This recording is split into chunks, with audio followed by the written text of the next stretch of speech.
14 ang samdan humanaangol ug 7 ka balay ang naguba dihang gikuso-kuso sa kusog nga hangin nga giubanan pa og kusog nga ulan ug pag-ulan og ais ang 6 ka barangay sa Tupi South, Cotabato.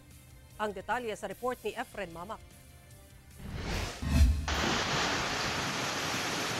Makita nining video ang epekto sa kusog nga ulan ug hangin sa Barangay Crossing River sa Tupi South, Cotabato pasado alas 2 sa hapon adlang Huwebes.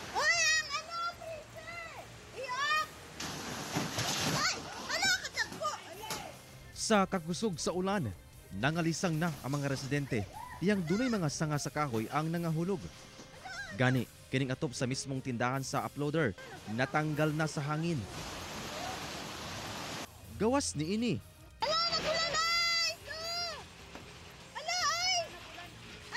Gikatingalahan sab nila ang mga nangahulog nga ice crystal sa maong pag-ulan.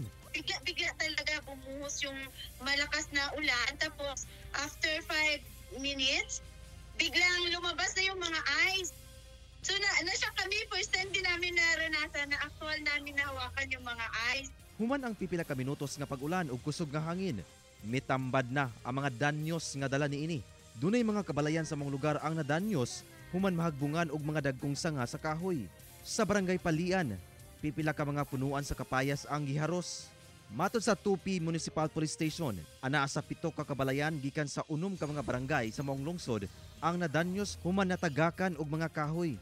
Doon na say mga kahoy nga nangatumba sa National Highway nga nakamugna og traffic. Hinuon natanggal kini human ang road clearing operations. Sa tala sa Tupi PNP, miabot sa 14 ka individual ang samdan human naangol tungod sa pagkatumba sa mga kahoy og disgrasya sa kadalanan. Duha ni ini nga pulos babae ang padayong nagpatambal human mahulugan og mga sanga sa kahoy diyang nagpasilong sa usa ka punuan sa kahoy. Nasugatan sila, hindi habang makasakay sila sa van. Para bumaba sila sa van to take shelter sana dun sa malaking kahoy at doon na sila natamaan ng kahoy. Matod sa Pag-asa, epekto sa localized thunderstorms ang nahitabong pagdaot sa panahon sa maong lungsod. Yung nangyari po kahapon sa may Tupi, posible po yung thunderstorms. Itong thunderstorms po kasi dala po ito ng clouds na tinatawag nating cumulonimbus clouds.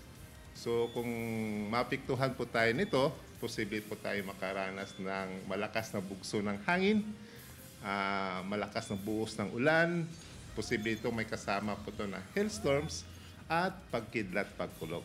Padayon ang ginahimong rapid damage assessment and needs analysis sa MDRRMO kalabot sa hitabo. Kauban si Bong Vicencio, Efren Mamak, 1 Mindanao.